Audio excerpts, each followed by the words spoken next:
Monsieur le Président, avec votre permission, je voudrais poser quelques questions à mon général. Bonjour, Monsieur Abba. Bonjour, maître. Bon. Et par rapport au leader Oui. que vous avez vu avec Monsieur Keburo, Oui. Ils étaient au nombre de combien?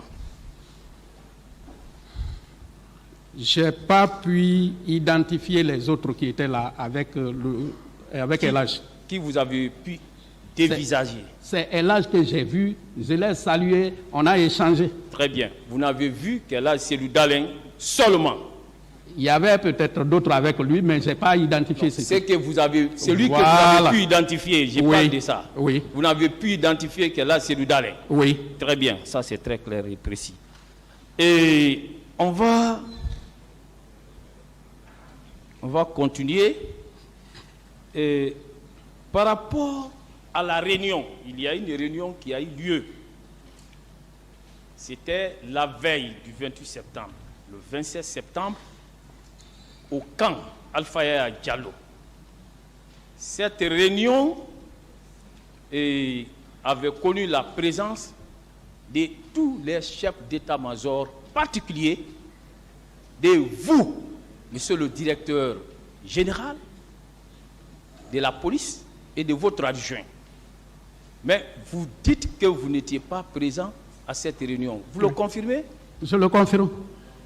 Êtes-vous prêt, par rapport, dans l'intérêt de la manifestation de la vérité, à une confrontation avec monsieur le chef d'état-major général des forces armées d'alors? Bien sûr, j'ai dit que je n'ai pas pris part à une réunion. Et votre adjoint ne vous a-t-il pas rendu compte de la réunion qui a eu lieu? Parce qu'il dit que vous étiez là, votre adjoint était là aussi. J'ai pas, mon adjoint, malheureusement, il n'est pas vivant. Que son âme repose en paix. Ah, il n'est plus en vie. Il est décédé, ça ne fait pas longtemps. Okay. Mes condoléances. Mais, merci. Mais, lui-même ne m'a pas parlé de ça. Okay. D'abord, ce qui est un peu contradictoire, si on appelle les chefs d'état-major, ils n'ont pas l'obligation de partir avec les adjoints. Mais lui, il dit que le directeur de la police était là et son adjoint était là. Est-ce que vous vous connaissiez avec M. Sano, général? Si on se connaît? Oui. Si vous connaissiez en ce moment, à la date où cette réunion avait lieu. En qualité de chef d'état-major? Oui, à la date du 27 septembre 2009, est-ce que vous vous connaissiez avec M. Oumar Sano? En sa qualité, je le savais. Mais M. Oumar Sano, c'est quelqu'un, il n'y a jamais eu de contact direct. J'ai dit, même pendant la période de l'exercice là. Non, moi je ne parle pas des relations et particulières, des relations approfondies entre vous. Est-ce que vous vous connaissiez, même de vue? De vue, physiquement? Moi, de vue, physiquement, moi, oui. Je le connaissais. Vous le connaissiez? Je le connaissais. Lui aussi, vous connaissez? Ça, c'est de son côté. Très bien, on verra.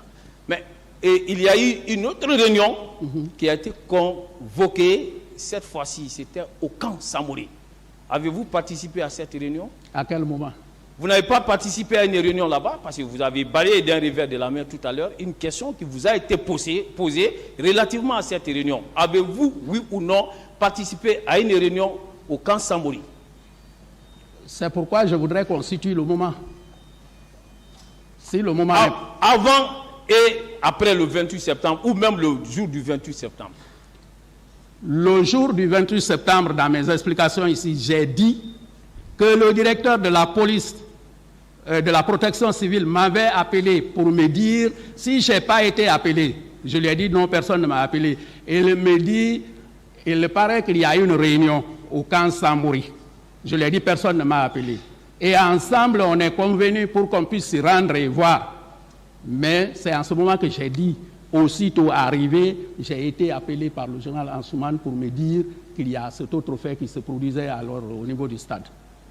Est-ce que vous savez que vos déclarations là ne sont pas conformes à ce qui est consigné dans votre déposition. Vous le savez? Non.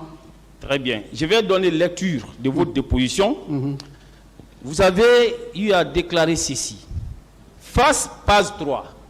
Face à ce manque de moyens, j'ai demandé au colonel Ansoumane de repartir au magasin pour voir s'il n'y a pas un reste de gaz lacrymogène. Vous l'avez dit, non? Vous vous rappelez avoir déclaré ça, non? Oui, c'est moi-même qui suis allé.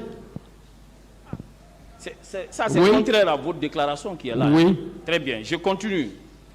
Vous avez dit, avant qu'il ne revienne, j'ai été convié à une réunion d'état-major au camp Samori. J'étais là lorsque le colonel Ansoumane m'a appelé pour me dire que tout est gâté et pour cause qu'il y a eu des coups de feu. C'est vous qui parlez. Vous avez participé à quelle réunion d'état-major? Mais c'est la même chose que je suis en train d'expliquer. J'ai dit, le directeur de la protection civile m'a appelé pour me parler de cette réunion. Et c'est quand nous sommes arrivés au camp que le colonel Ansoumane nous a appelés. Je ne vois pas de contradiction là. Vous dites que vous avez été convié à une réunion au camp. Mais ce que j'ai dit, il y a une contradiction dans ça. Mais vous dites que vous n'avez pas participé à la réunion, qu'il n'y a pas eu de réunion. Il n'y a pas de contradiction. J'ai dit quand nous sommes arrivés au camp, aussitôt arrivés au camp, descendus des véhicules, c'est en ce moment qu'il nous a appelés et j'ai replié pour aller. Donc la réunion n'a jamais eu lieu. Moi, je n'ai pas pris part à la réunion. Et c'est pas ce qui ressort de vos déclarations ici. Je continue.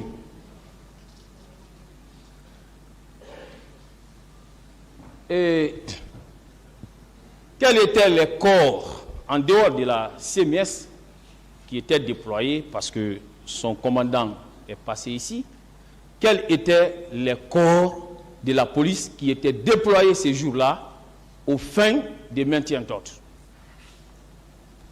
Il y a la CMS, il y a la BSIP, il y a les commissariats centraux. C'est l'ensemble là qu'on a mis ensemble pour trouver l'effectif de maintien de l'ordre. Ok. Et tous ces corps de la police étaient commandés par M. Ansoumane Kamara. Pour la circonstance de l'opération du jour, c'est lui qui était chargé du contrôle de la mise en place et de l'évolution de ce qui se passait sur le terrain. De tous ces corps.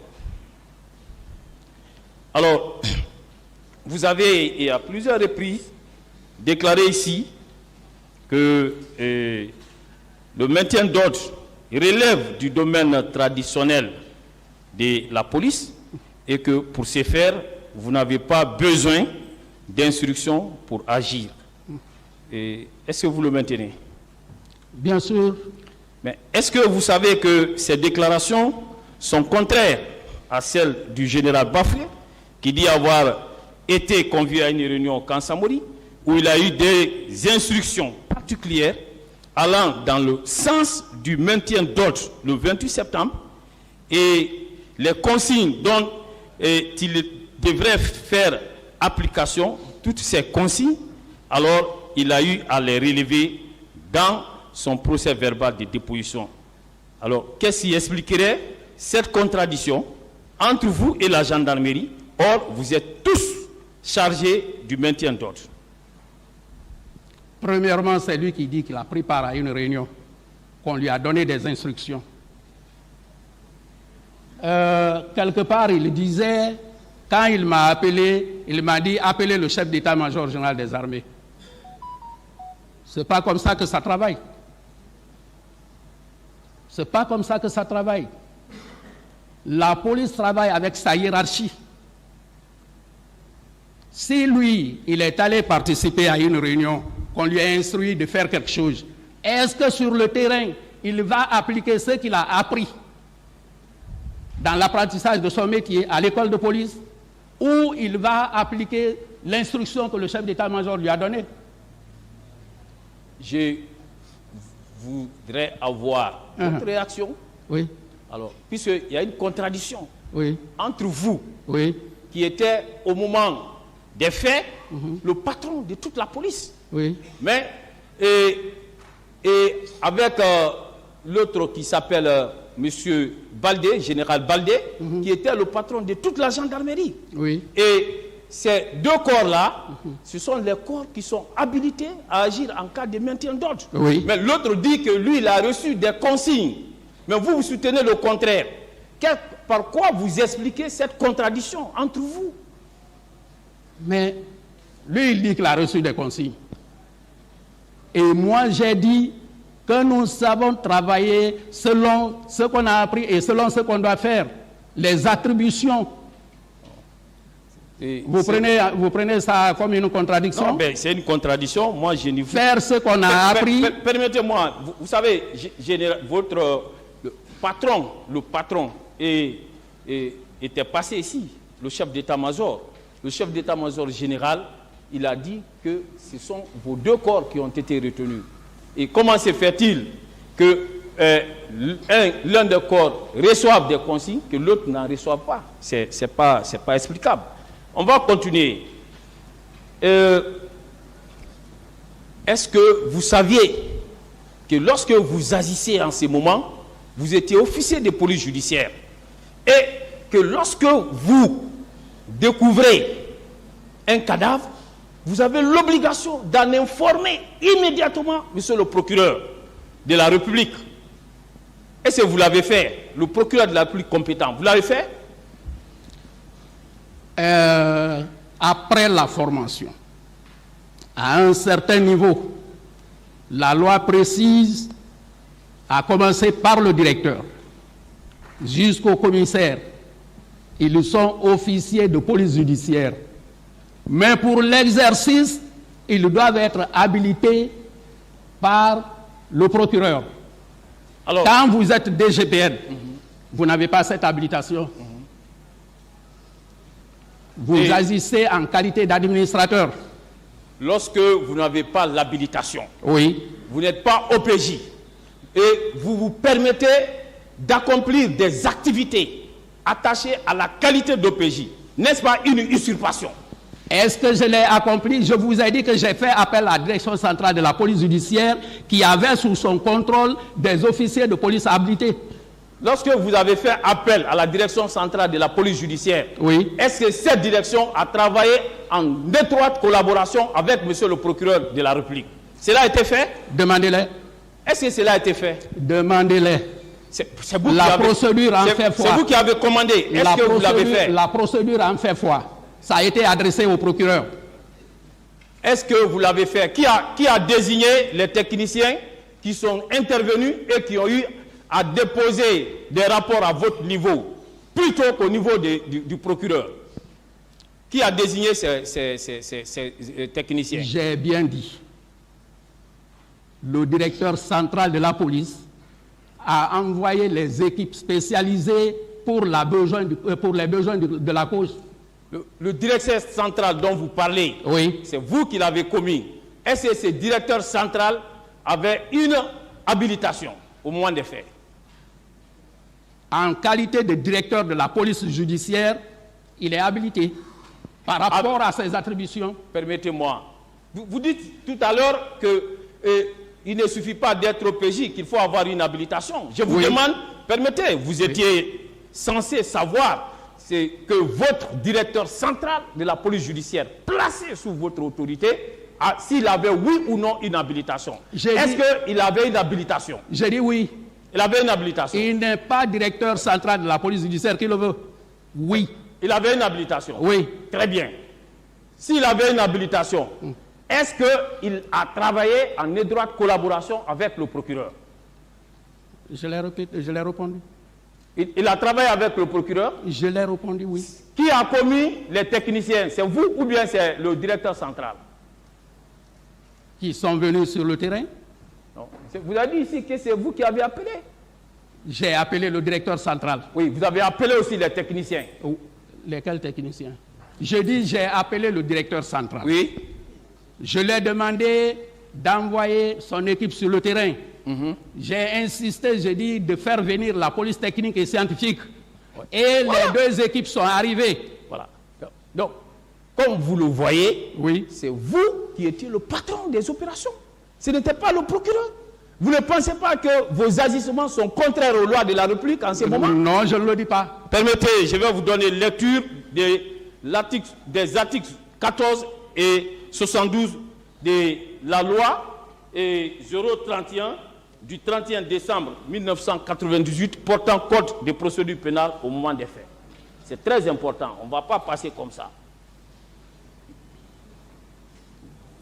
L'article 14 dit ceci: en qualité d'officier de police judiciaire, les officiers de gendarmerie, les sous-officiers de gendarmerie exerçant les fonctions de commandant de brigade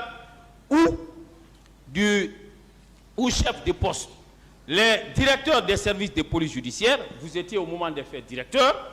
Mais de la police générale. Permettez-moi, vous étiez directeur. Pas de la police judiciaire. Directeur général. Voilà. C'est différent de la police judiciaire. Vous étiez commissaire au moment des faits, ou bien vous avez le grade de commissaire. Continuez la lecture. Vous étiez commissaire ou non? Vous n'avez pas mis en... J'étais commissaire principal. Vous étiez commissaire principal. Donc, oui. 4, les commissaires de police. Donc vous étiez commissaire, vous aviez qualité d'officier de police judiciaire au moment. Terminez la lecture. Non, j'ai mes limites là.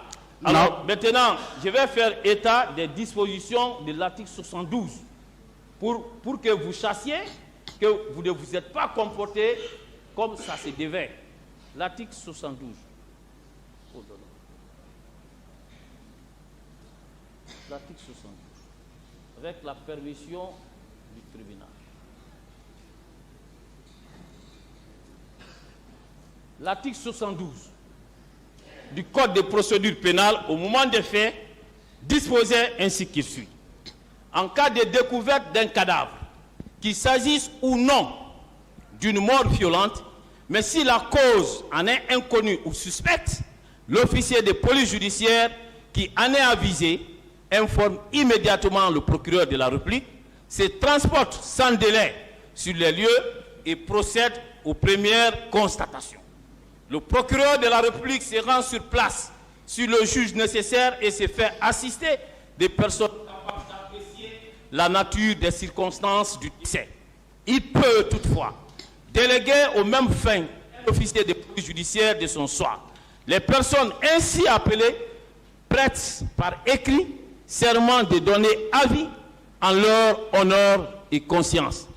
Elles ne peuvent refuser d'obtempérer. Alors, et le procureur de la République peut aussi requérir information pour recherche des causes de la mort. Vous voyez que la loi est claire.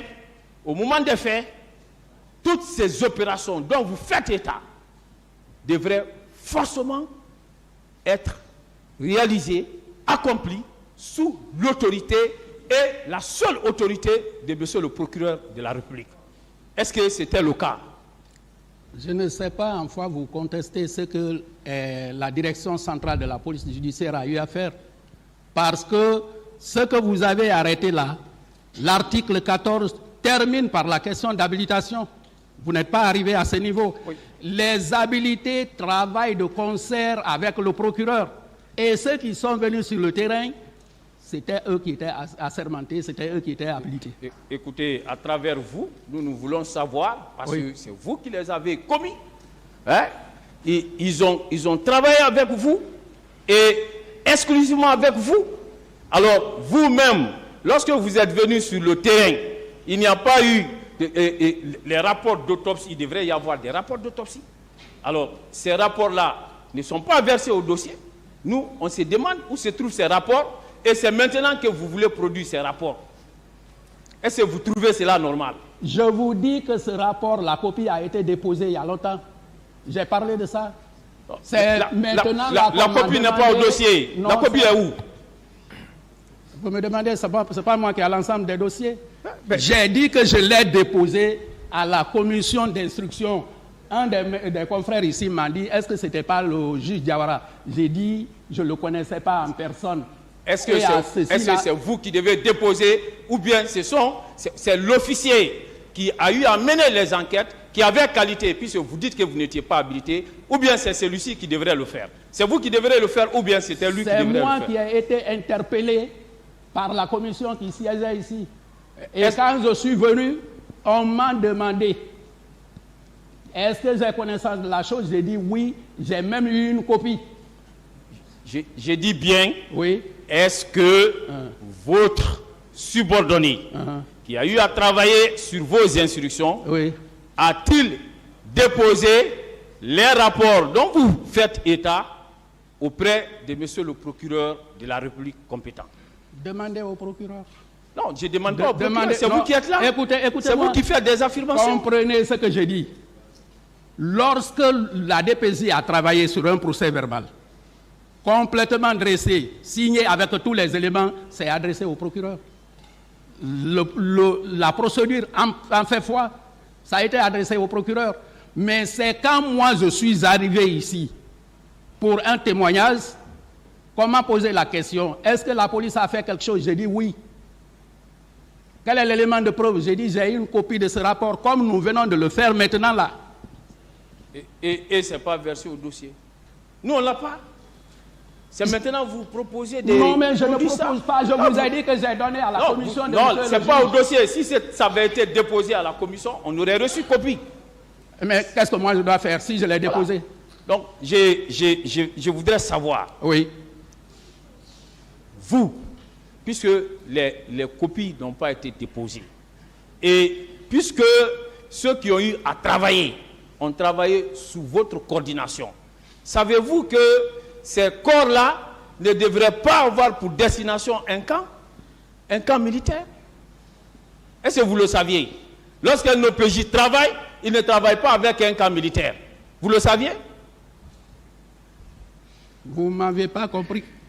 J'ai bien dit que c'est pour cette raison qu'on a appelé l'autorité de tutelle, le ministre. Parce que ce n'était pas la position là. Je l'ai dit, je l'ai toujours dit. Est-ce que c'est le ministre que vous aurez dû appeler ou bien c'est le procureur qui devrait être appelé? Parce que lorsqu'il s'agit d'une scène de crime, alors le ministre n'a aucune compétence. C'est plutôt monsieur le procureur de la République. Est-ce que vous le saviez? Hein? Mon général. J'ai dit. Non, s'il n'y a pas... Je pose une question. J'ai dit que ceux qui travaillaient de concert avec le procureur étaient déjà saisis pour prendre toutes les dispositions qui s'y est. Vous dites qu'ils travaillaient de concert avec le procureur. Oui. Pendant ce temps, vous faisiez intervenir le ministre de la Sécurité. Et quand il mettait les deux camions à votre disposition, qu'est-ce que vous avez échangé avec le procureur par rapport à la mise à disposition de ces deux camions militaires?